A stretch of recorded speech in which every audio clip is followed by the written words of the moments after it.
Olá, saudações. Eu sou Marcelo Saad, membro-diretor da Associação Médico Espírita de São Paulo, e eu agradeço pela oportunidade de colaborar com este curso sobre o livro Ação e Reação.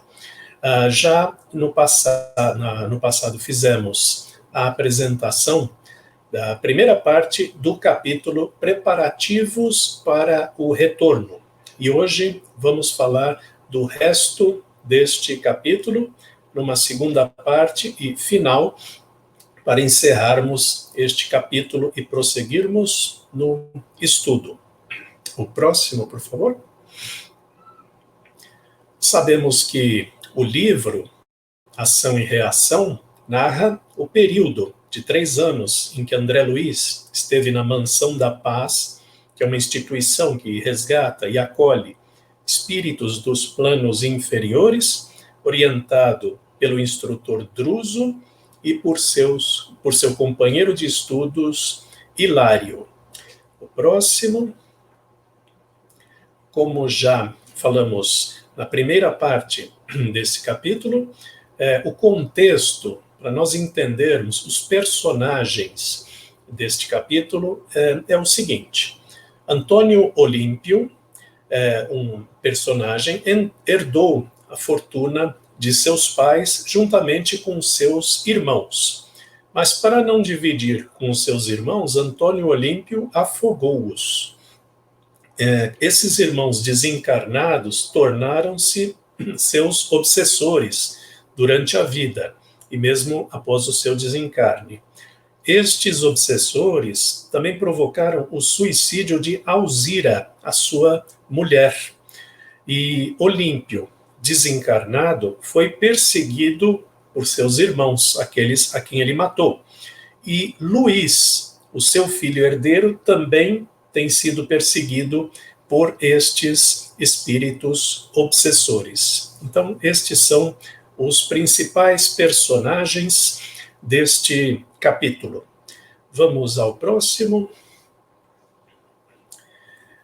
Nós tínhamos visto que André Luiz e Silas estavam conversando com estes irmãos desencarnados que haviam sido assassinados e que agora estavam obsediando o filho de Antônio Olímpio, chamado Luís. Eles foram até a casa de Luís, encontraram-se com estes espíritos e começaram uma conversa, daquele modo sutil, para não criar nenhuma animosidade e tentar ganhar a confiança desses dois espíritos.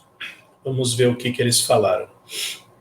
Esses dois espíritos despenderam lamentações, reforçando o sinistro painel mental. E Clarindo, dirigindo-se ao assistente. Clarindo é um dos irmãos, né? Não admitem vocês que temos razão? Silas aprovou. Sim, mas desejo lembrar que por dinheiro já lutei excessivamente, crendo que o direito prevalecia de meu lado. Vemos que esta casa permanece povoada de irmãos ensandecidos. São todos eles credores desta família? Nós vimos essa passagem na apresentação anterior, em que o Silas, respondendo a esse resmungo, a essa lamentação do Clarindo, falou de uma forma técnica, para ganhar a confiança dele, né? Veja que Silas não contrariou aquilo que Clarindo falou e ainda estendeu a conversa, jogando fatos concretos de como, por exemplo, o dinheiro às vezes pode trazer infelicidade.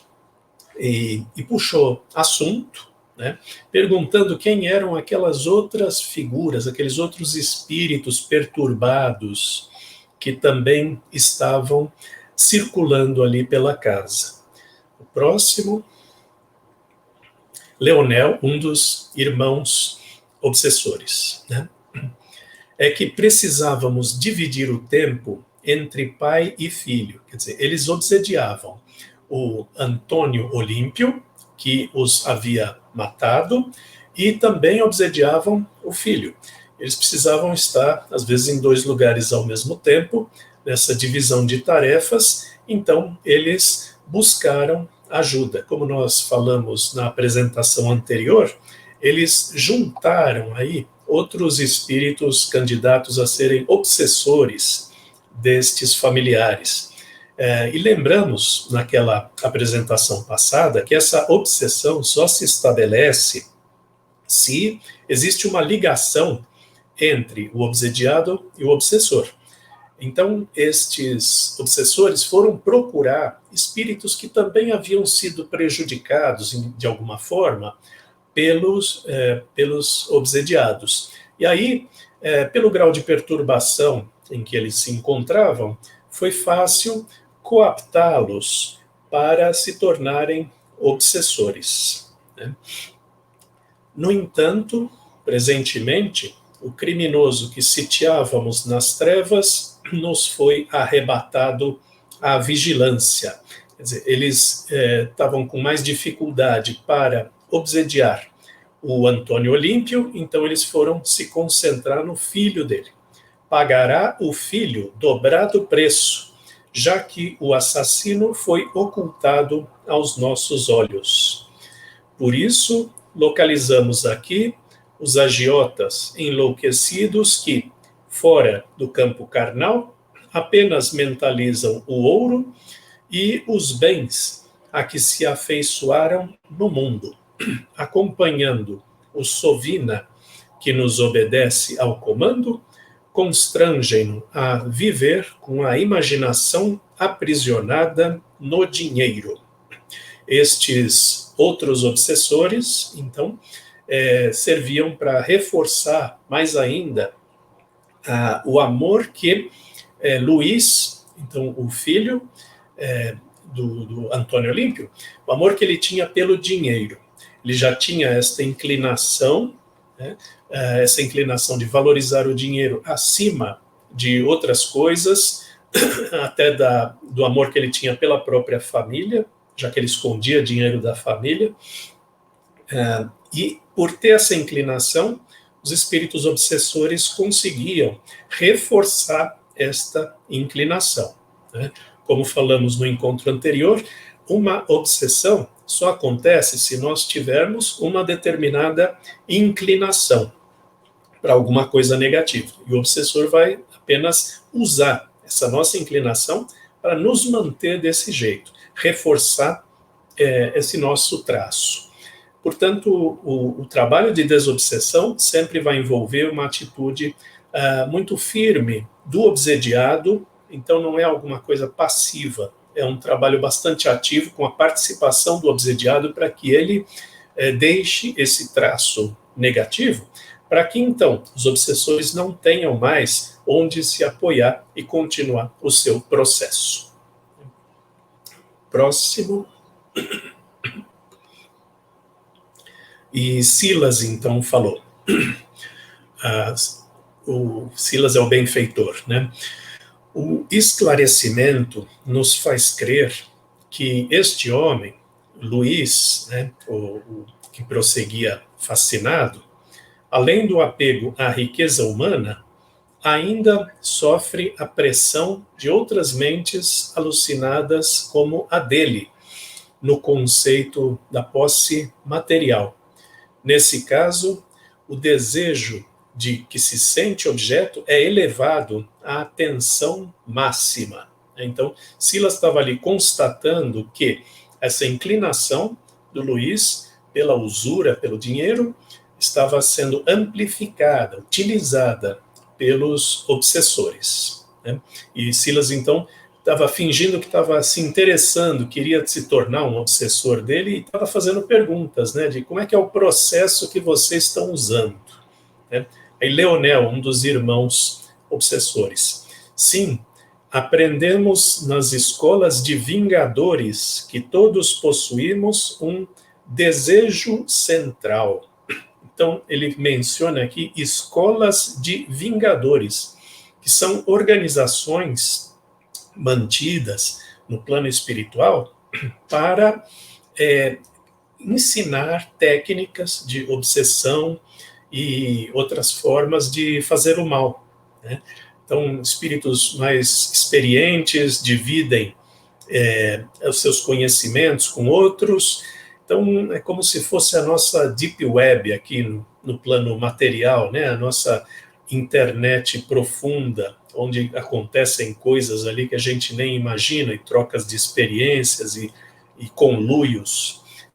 Então, isso existe também no plano espiritual, e formando uma verdadeira escola, né, de vingadores, buscando justiça, como dissemos no encontro anterior, uma justiça que não se concretiza. Esse dinheiro que foi tirado desses espíritos não vai voltar para eles, eles já estão desencarnados, né? O próximo, Leonel, então, falando sobre esse desejo central. Por isso, emitimos com mais frequência os pensamentos que nascem dele e que constituem o reflexo dominante de nossa personalidade. É fácil conhecer a natureza de qualquer pessoa através das suas ocupações e posições. Então, técnicas de maldade, aprendidas lá na Escola de Vingadores, né? Reconhecer qual é o desejo central que eles citaram, estudar a vítima, reconhecer aí as suas inclinações, seus comportamentos e focar nessa fraqueza. É fácil conhecer a natureza através das suas ocupações e posições. Depois, é fácil superalimentá-la com excitações constantes, fortalecendo os impulsos já existentes e criando outros, nutrindo-lhe a fixação mental. Cada um é tentado exteriormente pela tentação que alimenta em si próprio. A técnica apurada que eles usam para fazer obsessão, né? Reconhecem essa fraqueza, superalimentam, estimulam esta fraqueza e o indivíduo vai acabar refletindo isso no seu comportamento, sempre num desequilíbrio crescente, né? Porque quanto mais ele se apega a essa imagem, esse desejo, mais ela pode ser alimentada pelos obsessores. Então, é ladeira abaixo, é um ciclo vicioso que é alimentado pelos obsessores. Próximo. Leonel explicando a técnica. Basta atrair para perto da criatura sobre a qual precisamos agir outras entidades que se lhe adaptem ao modo de sentir e de ser, quando não possamos por nós mesmos criar as telas que desejamos por intermédio da força hipnótica. Eles estão dizendo então que dá para fazer esta obsessão por procuração. Eles atraem espíritos que tenham uma inclinação parecida, que tenham alguma ligação com a vítima, e alimentam isso nestes espíritos, para que estes espíritos fiquem em órbita desta vítima e fazendo, então, o papel de obsessores. Assim, criamos e mantemos o delírio psíquico ou a obsessão. Nesse estado anormal da mente subjugada pelo excesso de suas próprias criações, recebe influência de outras mentes, desencadeadas ou não, desencarnadas ou não, atraídas por seu próprio reflexo. Veja esta parte importante, desencarnadas ou não, né? Nós somos espíritos, espíritos encarnados, com algumas diferenças pela presença da matéria, porém somos espíritos. Podemos também fazer uma obsessão de encarnado para encarnado, ou de encarnado para desencarnado, ou até mesmo de desencarnado para desencarnado. Todas as combinações são possíveis. E porque somos espíritos, temos nosso campo mental influenciável através de ressonância, através de sintonia, e o processo acontece igualmente nos encarnados e nos desencarnados. Então, essa técnica que foi citada é uma técnica universal. Basta, então, ter um pouco de malícia para convencer outros espíritos, encarnados ou não, a se fixarem nessa ideia e piorarem a obsessão a uma determinada vítima. Próximo. André Luiz falando: eu nunca ouvira um verdugo, né, um carrasco vulgar com tanto conhecimento. Silas, mais treinado do que eu, não exteriorizou qualquer sentimento de pesar ou de assombro e considerou: a exposição é perfeita. Cada qual de nós vive nos reflexos mentais de si mesmo, angariando as influências infelizes ou felizes que nos mantêm na situação que buscamos. As esferas superiores são constituídas por reflexos dos espíritos santificados. O André Luiz, então, ficou até pasmo de saber que existe técnica e que mesmo um espírito brutalizado consegue empregar uma lógica e usar elementos técnicos para conseguir o seu intento.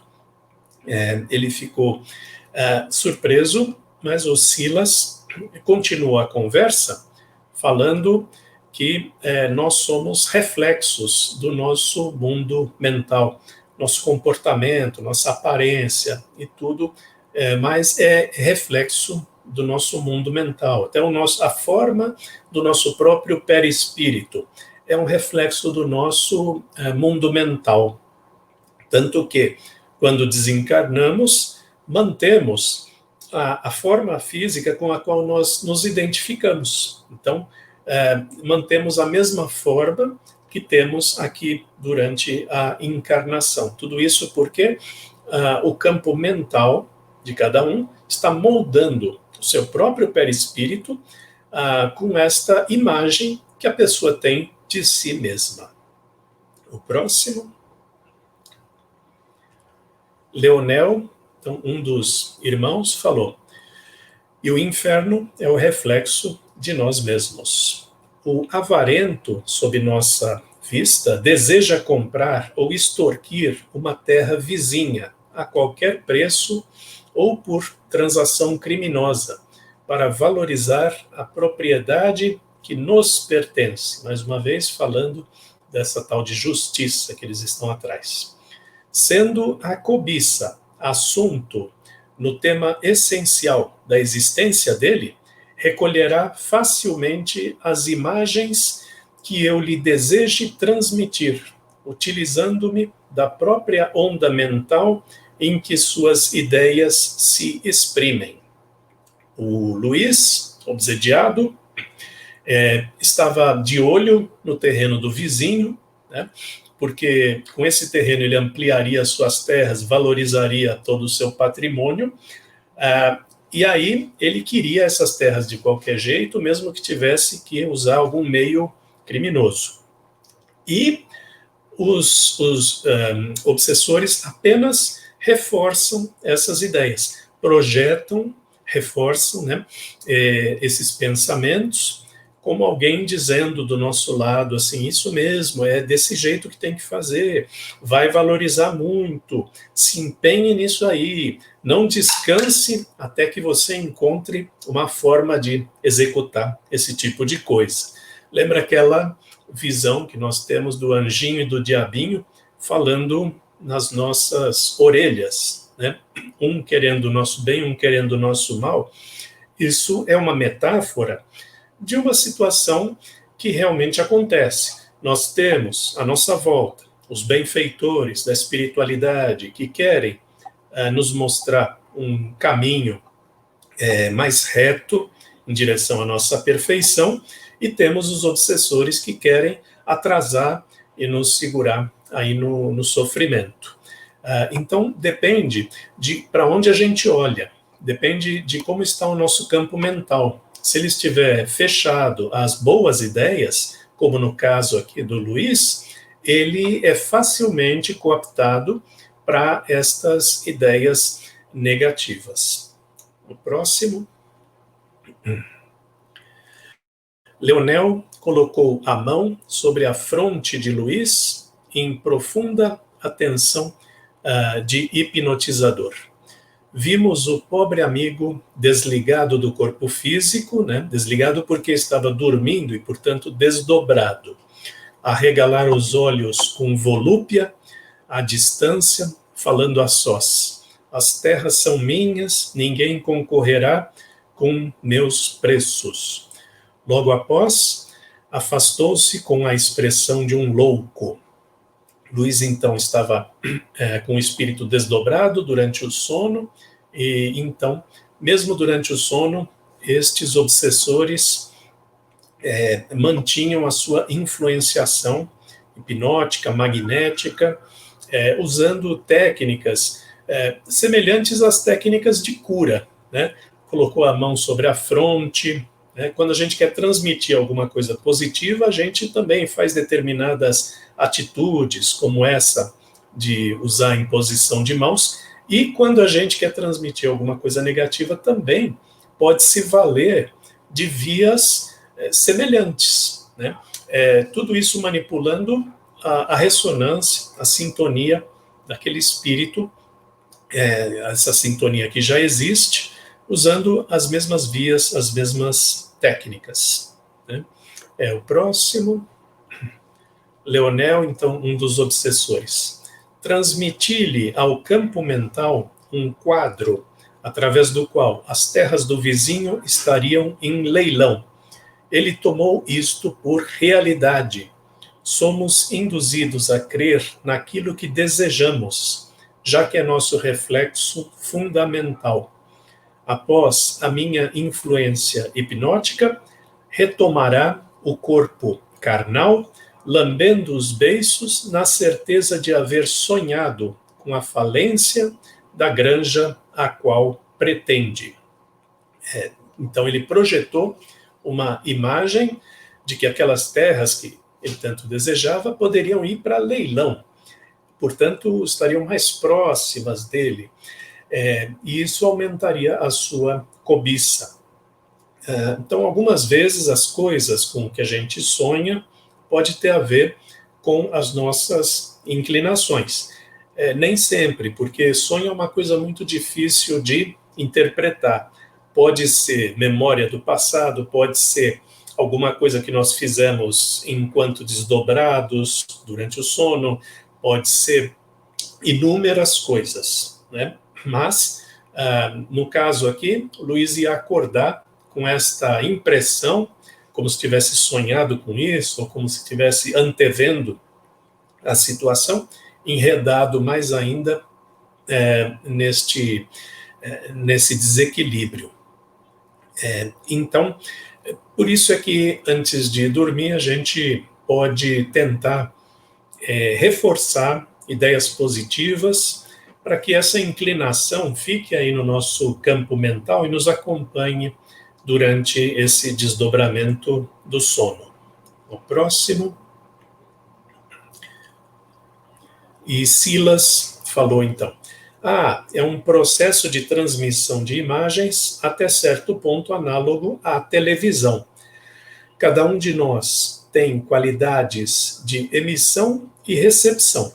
O campo mental do hipnotizador, que cria no mundo as formas pensamento que deseja exteriorizar, é semelhante à câmera, plasmando a imagem da qual se propõe, arroja sobre o campo mental do hipnotizado, que então age como a tela do televisor.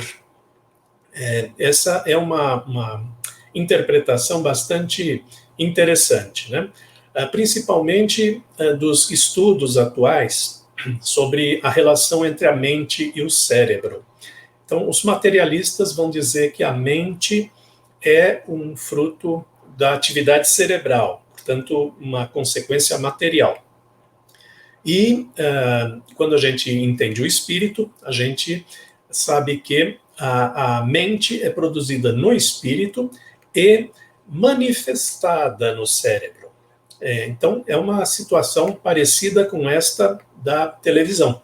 O espírito vai mandando as ordens mentais formadas para o cérebro, para que elas se manifestem ali. E no meio disso, uma interferência, como se fosse uma interferência no sinal da televisão, pode perturbar essa imagem. E é o que este obsessor estava fazendo. Ele se aproveita deste princípio e então perturba uma coisa que já está existindo e que sempre vai depender da inclinação da pessoa. Né? A pessoa vai acreditar naquilo que tem vontade de acreditar. E vai escutar os conselhos que têm identificação com o seu pensamento. Isso é algo que a gente percebe nas divulgações de fake news ou de outros fatos, né, que muito presentes nos dias de hoje, em que a pessoa pega uma informação e é facilmente influenciada porque aquela informação é jogada e ela combina com aquilo que a pessoa acredita. Então a pessoa abraça essa informação como se fosse uma verdade absoluta e passa a viver em função daquilo. É como as fake news nos pegam, é o modo como a nossa mente está aberta à influenciação externa. Conhecendo isso, a gente entende como é que uma mente de um obsessor pode influenciar a nossa própria mente. Próximo.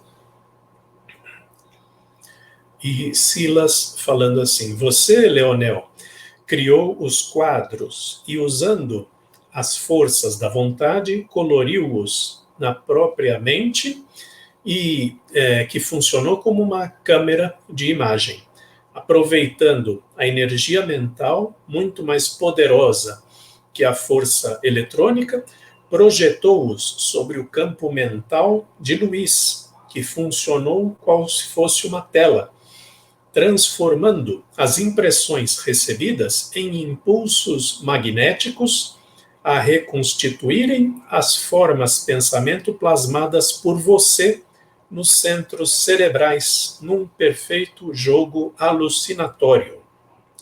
Então, o obsessor cria essas imagens, transforma em formas pensamento e joga no ar.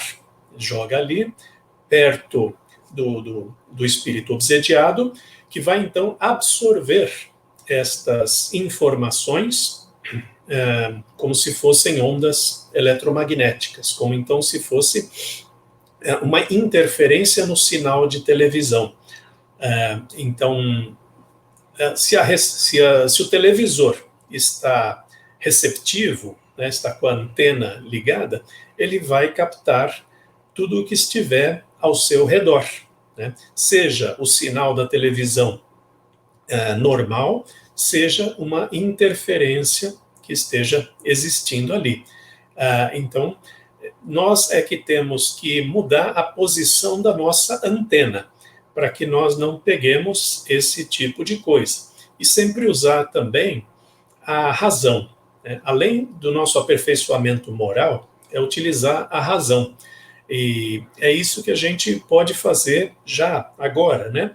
Olhando uma notícia, buscando se aquilo tem um fundo de verdade e não aceitando apenas porque essa notícia reforça uma ideia que a gente já tinha anteriormente. É um exercício aí para que a gente neutralize interferências no nosso modo de pensar, usando então uma reforma moral e também o pensamento lógico para aceitar ou rejeitar alguma informação. O próximo. Os irmãos insistiram que retornássemos no dia seguinte para a troca de ideias, ao que Silas concordou. Veja a habilidade do Silas, ganhando a confiança deles dois, e fez aí até uma amizade, e de modo que esses obsessores até os convidaram a voltar para conversar mais. Usando uma técnica, você consegue se conectar com uma pessoa. No regresso à mansão, Silas me disse: ainda é cedo para apresentar Alzira aos verdugos. Alzira, aquela colega desencarnada, que era a esposa de Antônio Olímpio, que foi o assassino destes dois obsessores. Então ainda é cedo para apresentar Alzira a esses carrascos. Pela conversação, percebi que cruzamos o caminho de duas vigorosas inteligências, cuja modificação há de ser feita com amor para realizar-se com segurança. Voltaremos amanhã, sem a nossa amiga, para um entendimento mais estável. Então, veja que obsessor não é apenas alguém brutalizado, inferior e tudo mais. Eles estavam usando técnicas inteligentes, aplicadas com minúcia. Isso mostra que não são apenas os obsessores, aqueles espíritos mais inferiores, brutalizados, e que não têm livre-arbítrio, e que se entregam a esse tipo de coisa por não ter outra opção. Não, são entidades inteligentes que percebem coisas ao seu redor, utilizam essas ferramentas de uma forma lógica e que, então, precisariam ser convencidas pela lógica. Mas, primeiro, eles, os benfeitores, precisam ganhar a confiança desses espíritos, que é o que eles estão fazendo, bem aos poucos, sentindo a situação e vendo se eles podem avançar na argumentação para tentar abrir a mente desses espíritos. Próximo. E assim, nós encerramos este capítulo e seguimos com o curso do livro Ação e Reação. Eu fico à disposição de vocês, agradeço pela oportunidade e agradeço a vocês pela atenção. Até a próxima.